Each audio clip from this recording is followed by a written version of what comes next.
Bonjour et bienvenue dans votre nouvelle vidéo. Aujourd'hui, on est encore avec les métaprogrammes, la PNL, et on continue avec ces métaprogrammes. J'espère qu'en tout cas ça vous plaît, ça vous permet de mieux vous connaître, mieux vous découvrir et aussi, ne l'oublions pas, de mieux comprendre l'autre. Alors aujourd'hui, le métaprogramme, c'est plaisir ou obligation. C'est-à-dire, est-ce que vous agissez par plaisir ou est-ce que vous agissez par obligation?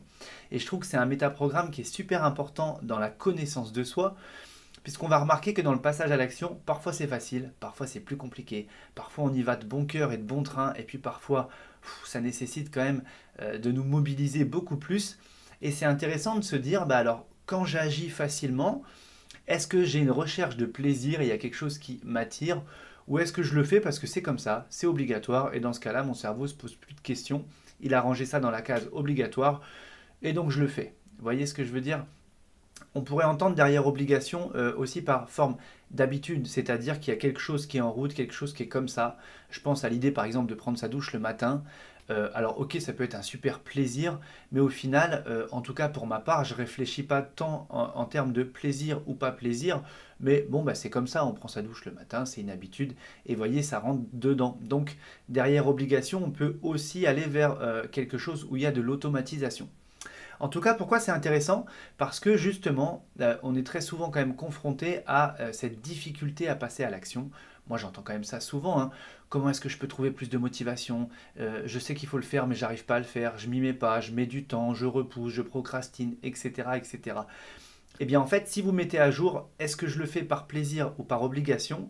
Eh bien, ensuite, derrière, vous aurez simplement, entre guillemets, hein, qu'à créer les conditions qui vont activer votre métaprogramme. S'il y a la recherche de plaisir, eh bien, allez chercher en ça quel pourrait être le plaisir, ou une fois que c'est accompli, comment est-ce qu'on va accéder à cette notion de plaisir, ou bien, si c'est une obligation, eh bien, de se mettre soit des deadlines, soit de s'engager auprès de certaines personnes, en tout cas de créer le cadre et le contexte pour dire, bon, bah là, je ne peux pas y déroger, c'est comme ça, c'est obligatoire, et donc je le fais.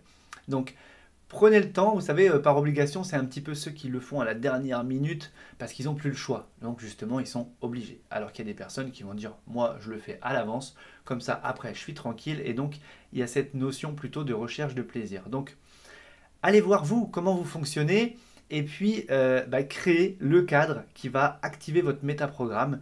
Et puis si vous êtes parent avec vos enfants, eh bien essayez comme ça de déceler quel est le métaprogramme qui va s'activer pour eux et qui va les faire passer à l'action, les mettre en mouvement le plus facilement possible. Et comme ça, vous n'avez plus encore une fois qu'à créer ce cadre et vous allez voir que ça va aller tout seul, puisque c'est ça que j'aime bien aussi avec ce genre de métaprogramme, c'est que c'est des petits leviers finalement, mais une fois qu'on les active, il y a une grosse puissance derrière, puisque ça active tout le process de fonctionnement et qui ensuite ne passe plus par le niveau conscient, mais où il y a quelque chose qui est en marche comme ça et ça fonctionne.